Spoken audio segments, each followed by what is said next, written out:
Hi guys, welcome back to the shop. Hey, today we're got another boring job. HS1 Yamaha 90cc twin. I've done one of these, and I kind of had to approach it a different way. Whereas using this, of course, is the cylinder, and this, of course, is not going to go in here. The reason I'm using that is because of the rigidity. Let me get you over here and I'll show you what I'm talking about. Okay, I just bored a 400 Suzuki, and this is the operation that we used for that. This is a 3-inch boring head, and this is a very large, I don't know what it is. We're actually at 3/4 on our what goes into the head, but it steps up here to 1 1/8. So it's pretty rigid. So on this, that's the whole reason we're using this boring head, is because I can use a 3/4 inch boring bar. So that is gonna allow us to be a lot more rigid than if we used a 2-inch boring head and a 1/2 inch bar. So this will bore that cylinder without having to go, it goes all the way through, so there's no problem there. So the head doesn't need to go in. I don't really like doing them this way, but that's my only option.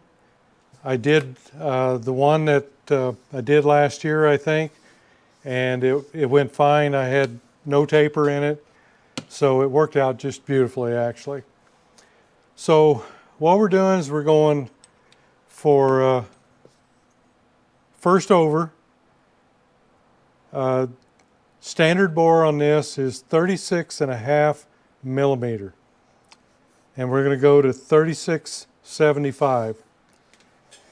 Now, there's a couple different pistons and rings out there, and when I did the last one, I went through a lot of this stuff too.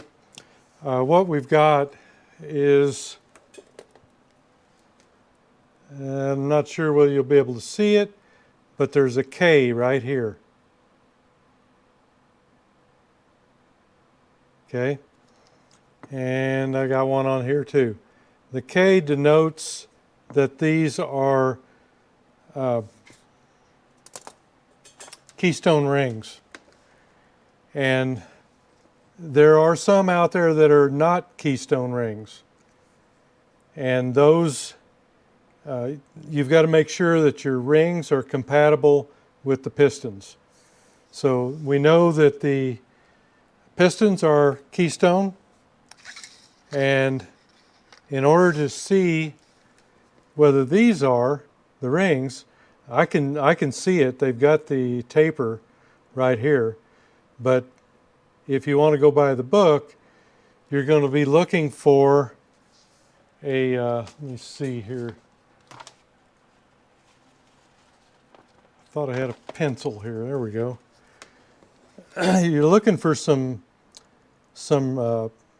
lettering up here, and I actually had to use a pencil to kind of highlight it so I could see it. And you're looking for it to say either, let's see here, 1 or 2 N or 1 or 2 T.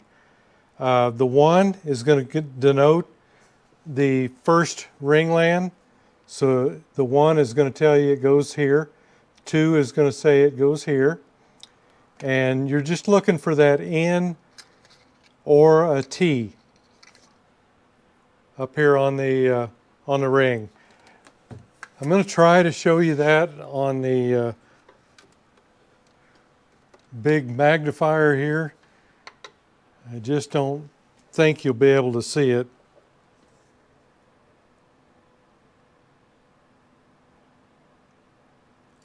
So I can see the N there, and this is an HS2. I just don't imagine you're going to see it because it's hard for me. And this is a 1N. So, let's see.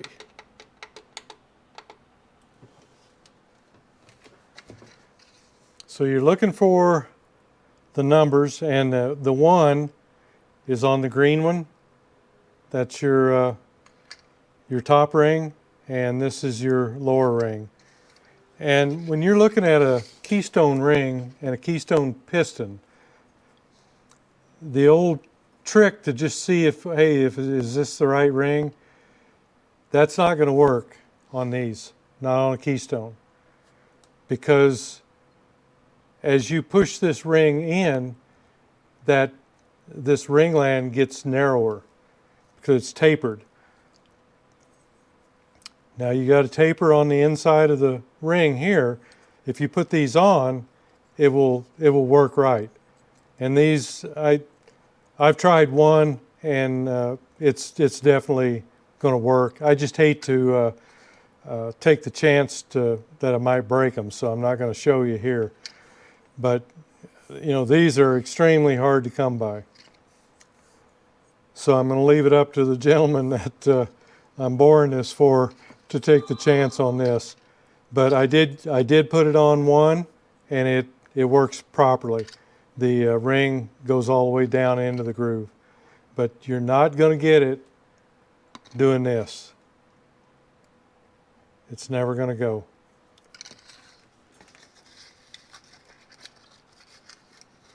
So we know now that we've got Keystone rings and Keystone pistons. Here's the other set here, and the same deal with that. Like I say, a lot of times you can take a pencil and just kind of highlight that and maybe rub it off with your finger, and you'll be able to see those numbers a little easier. They are small. Okay, so we've got what we need here, and we can see that these are not going in there. They go up to about the first ringland.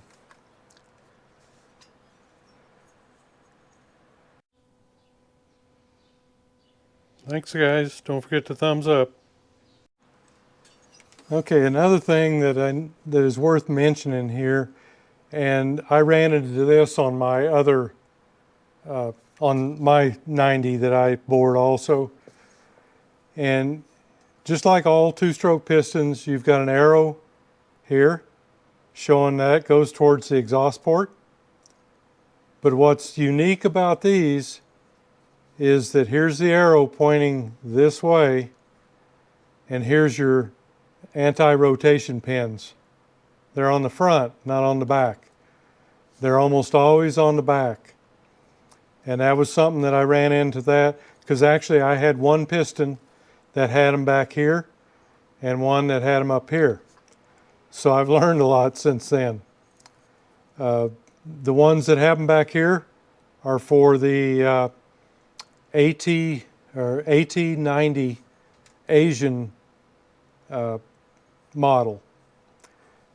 So don't be alarmed when you see the pins are on the exhaust side. That's correct for the HS1. So we've got this, we've got our, we had a lot of gasket material here, so I got that all removed. And when I get done, I'll go ahead and lap the top. But we're stuck with what we've got here, so this is what he sent me. So there is some scoring. Let me get you set up with a different camera. Okay. I think you can see that scoring there. That's not that bad. I had a gentleman tell me to wrap half a paper towel around my light, and it would give me better, it wouldn't be glaring so bad. And I believe he's right. This is looking a lot better. Let me show you the other cylinder now. This one has got a little bit more in it. You can see like 3 above it, and then down by the porch you've got a couple more. These are really small cylinders. And then I believe you can see some more there. Let me... Okay.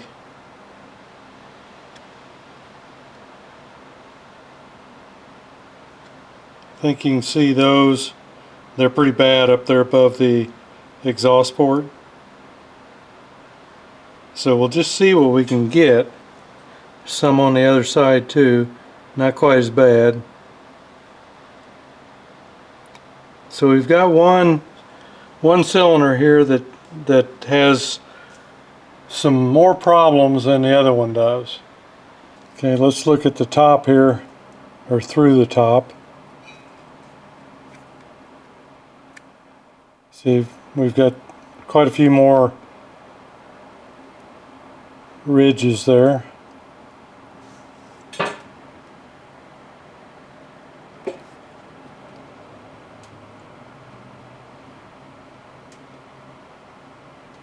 Okay, just to show you here, this is the way a Keystone ring looks. This is the taper, and of course the ringland is going to have the same type taper. So that's what we're talking about when we're talking about Keystone rings. Okay, this is a really tight fit on these. We're going for 1/1000 to 1/1000 and a half clearance between the cylinders and the pistons. So now I'm going to get over there and get one of them set up, and we're going to get started. Okay, so we got one done here. This one here is about 2/1000 away. That's with clearance. These pistons are not as well, they're tapered, but they're not as much as a lot of them. So this one we're within 1/1000 of being the size of the cylinder, and then we've got about 1/1000 or 1/1000 and a half to put in for clearance. I'll show you these after I get done with both of them. So we'll go ahead and get started on the other one.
Looks like the first place we're going to cut is on the bottom, so we'll just let it go through at this, and it'll be a light cut at the bottom, and then we'll see what we need to do.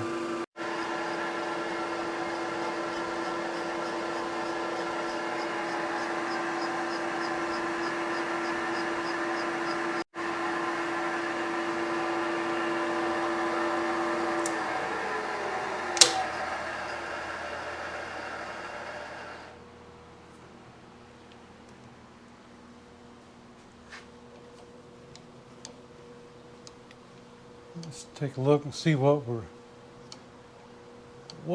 hand we've been dealt here. Okay, you can see right there on the on this side right here, we're hitting there. And this is going to be a real stretch for you to see, but at the very bottom on the opposing side, we're hitting down here.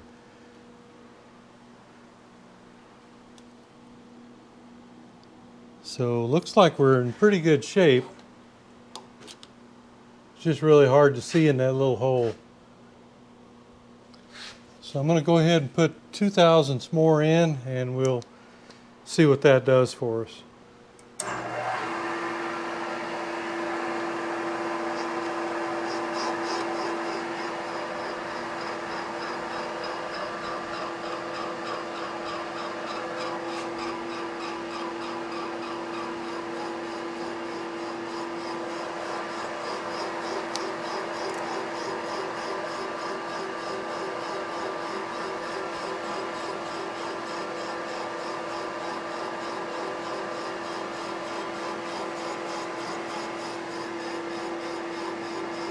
It looks like it's hitting most of the way around now, if not all the way.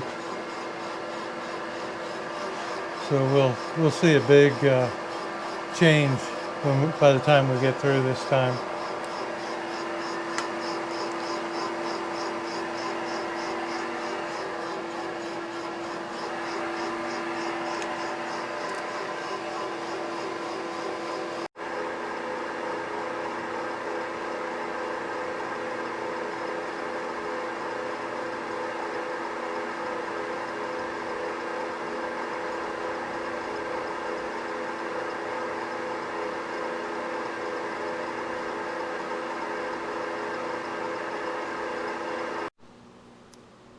Okay, I think we're just about cleaned up.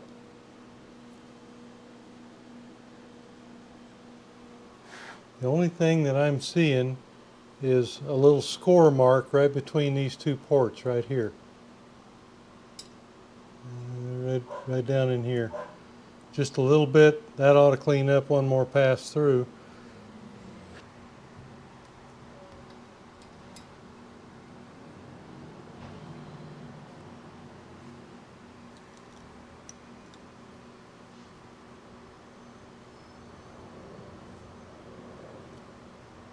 Okay, we're at about 1.442, and we're going to 7.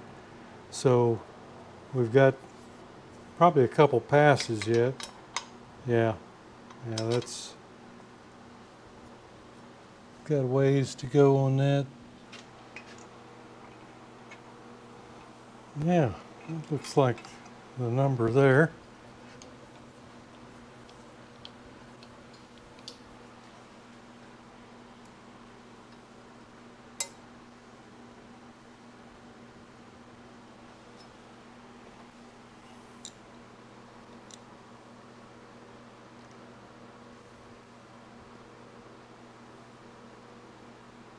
Okay, that's it right there. So we'll hone that.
Okay.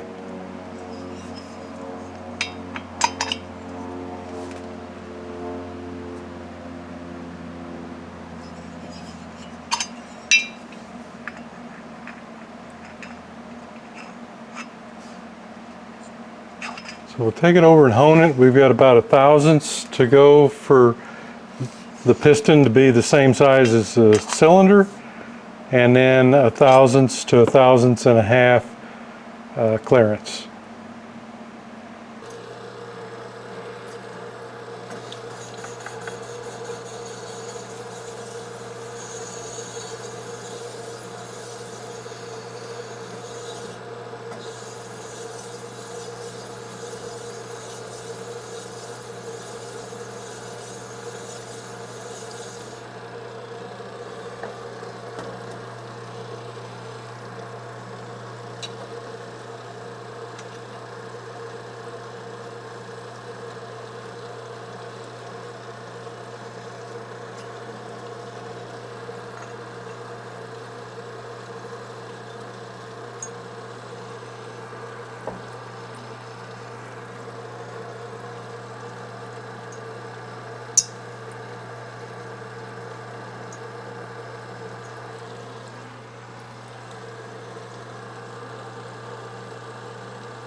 Okay, guys.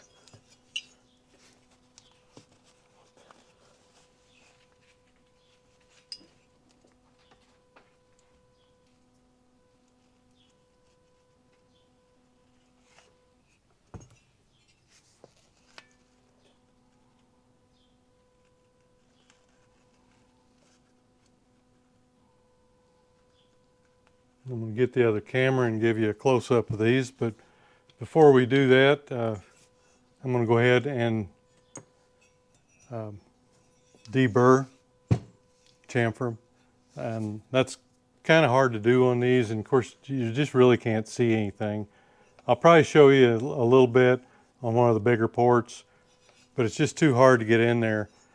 One good thing is they kind of give you a nice little prop to set this up. You can just set it on the exhaust, but you've got to have something on the backside to keep it from falling over. I think I used a slide last time. Something like that. I'll probably try to find a box.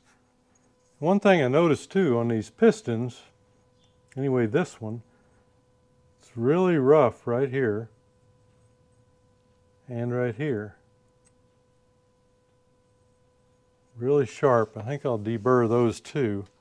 Oh, this one's just like it. See, it looks like they never removed the extra casting. It just looks crooked. Looks like it's almost broken, but it's not. And it's just this one edge right here. So I'll clean that up and just kind of deburr these a little bit. And this one actually has two rough edges. and I'll do the same with that. I'll just go ahead and use the diamond burr.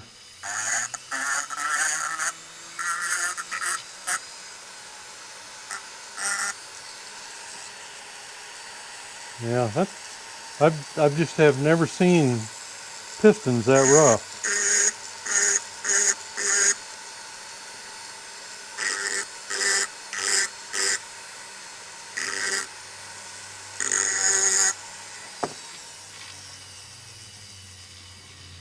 That actually looks like it kind of hooks off this way. It's not flat.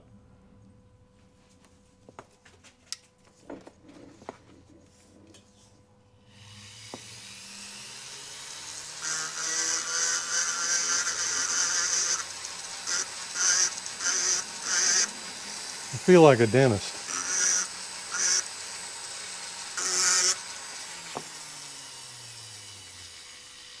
There, how's that feel?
It's really tight in there on these.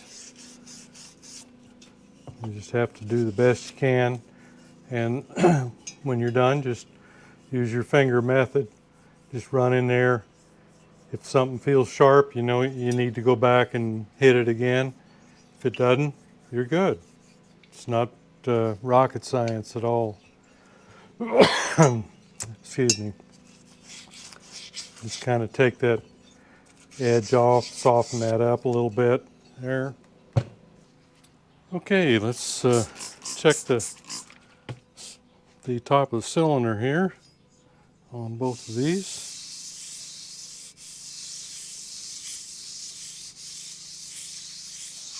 These are dark enough that I didn't think I needed to put any contrast on it. I think these, or at least this one's gonna shine right up and be flat.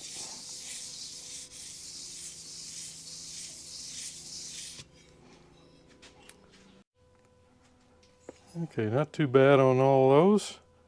And I just want to point out that one piston is bigger than the other, and I've marked the piston a 2 and the cylinder a 2 and a 2 down here, and I've actually put a 2, stamped it into the metal right there just in case this comes off now when I put it in the ultrasonic cleaner. And 1, we've got 1, 1, and it's also marked right here as a 1. So 1 is about 3/10,000ths bigger than the other one. So make sure that they go in, you know, they match 1 and 1, 2 and 2.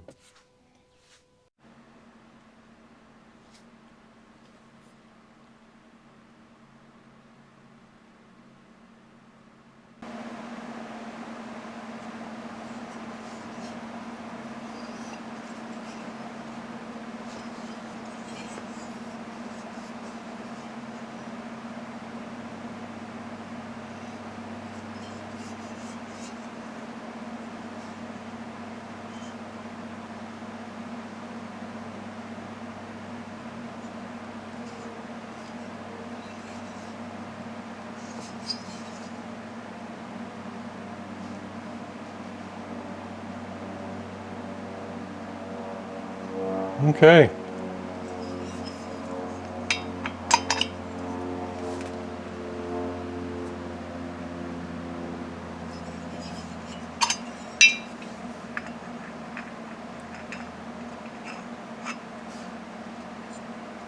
So we'll take it over and hone it. We've got about 1/1000ths to go for the piston to be the same size as the cylinder, and then 1/1000ths to 1/1000 clearance.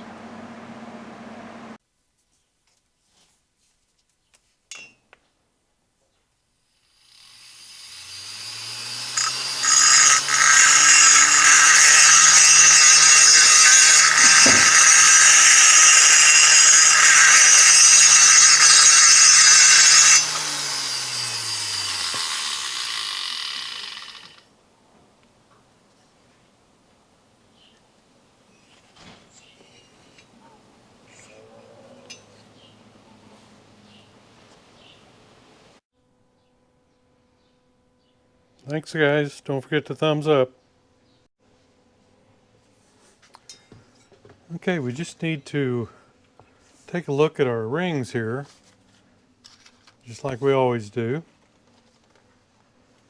And again, the green ring is the top ring, and it's going to have a 1N on it.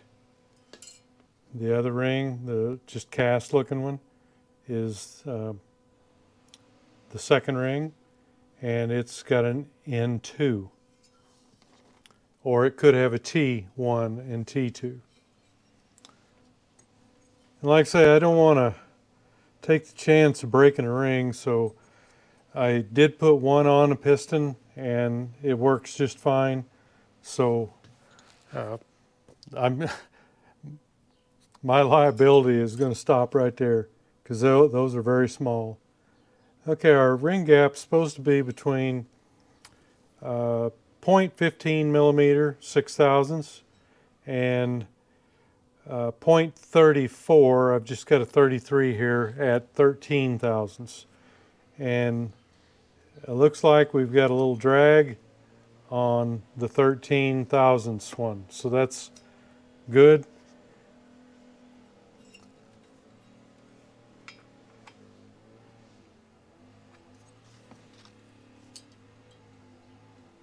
And the same with the other ring.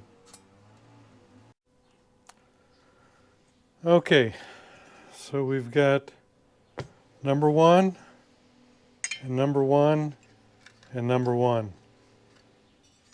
And number 2, number 2, and number 2. So that's what we need to, how we need to assemble it up.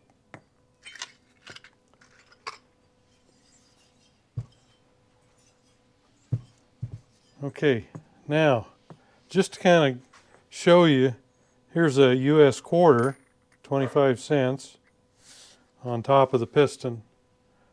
That's how small it is. Kind of a neat comparison, I guess.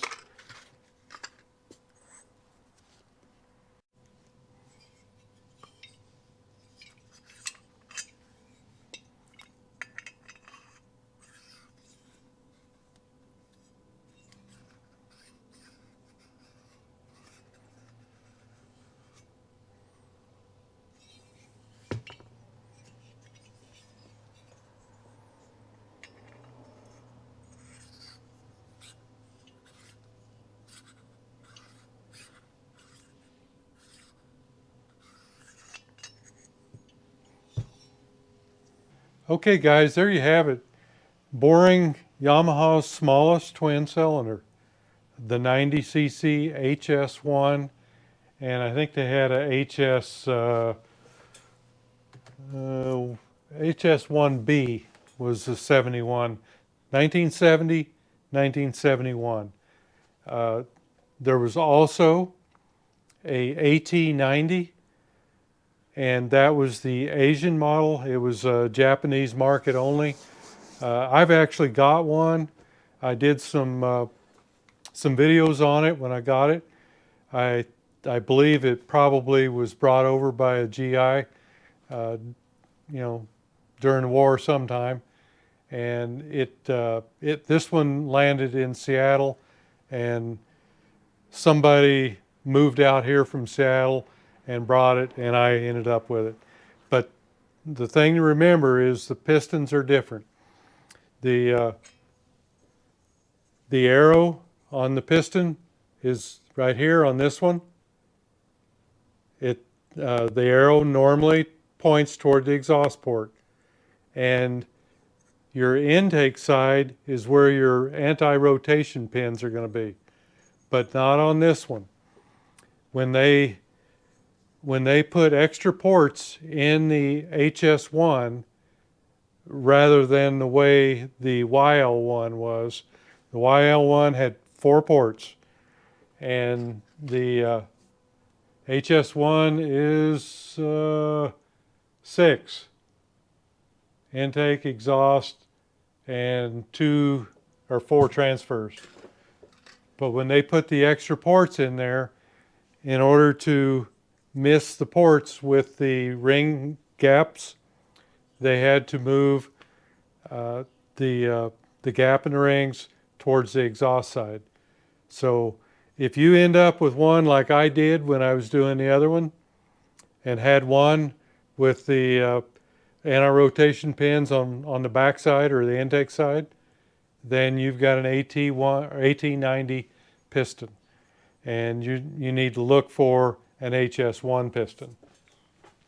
I kind of looked at it. I don't remember the whole thing. If you'll go back and look at that video, I believe the name is Deburring Yamaha's smallest twin. Excuse me, smallest twin. Just look that up. There is a playlist on it also. So if you go to the Yamaha HS1 playlist, you'll see all of them that I've done so far. And we're going to have a lot more. But anyhow, I think we're done with this, and I'm going to send this back to the gentleman. One thing I want to tell you is I normally take the summer off from outside work, and I actually had some extra stuff this year. I think, you know, when I first started doing this, I had a lot of people, and I still do, ask me to do machine work for them, you know, boring, crankshaft work, whatever. And I found out, you know, at first I thought, why in the world, you know, can't they get this stuff done in their own hometown or something? And as I talked to some of you, the ones that were needing these repairs, a lot of the people told me that if they took their old 1970 or 1978 or 80 motorcycle to the dealership, they would tell them that they don't work on anything over, some of them say 20 years old, some of them say 10 years old. So I guess that's where we're at. So we're looking, in order to get stuff done like this, you got to have some old timers that are still willing to do it. And I am, but with our winter being so long and our summer so short, I generally try to stop taking anything probably in May sometime, and I don't start taking stuff again until at the end of September. But I kind of took more than I should have, I think, this year, because I'm still doing some of it, and I've still got a couple projects that I'm cleaning up on. Not to say that I won't do any in the summer, but I just I'm a little bit more selective, because I want to go out and paint my house, or mow the grass, or work in the garden, or work on the car, whatever. You know, I've got things to do also besides this kind of stuff. But I still try to get a weekly video out I just try to do it on my own stuff or whatever I might have still in the shop. And I do have another project coming up that came from Kansas, I think it was. So I'll be doing a YZ80 crankshaft, and I'm not sure what I'm going to do to the cylinder yet. I'll either be honing it or boring it, one or the other. But anyhow, I was just I was kind of perplexed. Why would people from California and New York and all points in between be contacting me for that kind of work? And that seems to be the issue. I'm not saying that all machine shops, a lot of the machine shops, I've been told, don't like to work on two strokes as far as boring them. I don't know whether they're afraid of getting a tool hung up in a port or whatever. I worry about that, but I'm very cautious, and I usually only take 2-3 thousandths max. And I think as long as you do that, you're pretty safe. But anyhow, things can happen. But I do some work for some of the fellows here in town, and then my own stuff through the summer. But like I say, not that I won't take any, but I just am very selective about what I take, so I don't get hung up with something that when I need to be working on my own property or whatever. But anyhow, I just wanted to tell everybody that. It's just maybe in your comments or whatever, if you've run into, you take your parts to a machine shop and they don't want to do it for whatever reason, let me know what the reason is. Same with the bike shop or whatever. But I think it's coming to the time's coming where you're probably going to have some old timers like me that just to get that kind of work done. It's I think you can probably find somebody like me in just about any town USA. And I've had a lot of my viewers contact me and say that I had one just last week that he's putting together a operation in New York State, I think it was, upper portion, northern portion, and he's getting equipment together and starting to do that kind of work himself, and that's great. That's wonderful. There's room for all of us. There really is. I didn't start this to try to make money, and it's just kind of it's gotten to be that way. And I don't make a lot of money, but I sure don't make a lot of money from YouTube. So what I can do for other folks, that gives me money to put back in for my own projects and that sort of stuff. So you folks will have something to view. But anyhow, I just thought I'd throw that out there. Not to say that I won't take it. I just in the summertime I'm very selective because I want to ride. I want to do my property maintenance and that sort of stuff too. So anyhow, hey, thanks for going along on the ride. See you next video.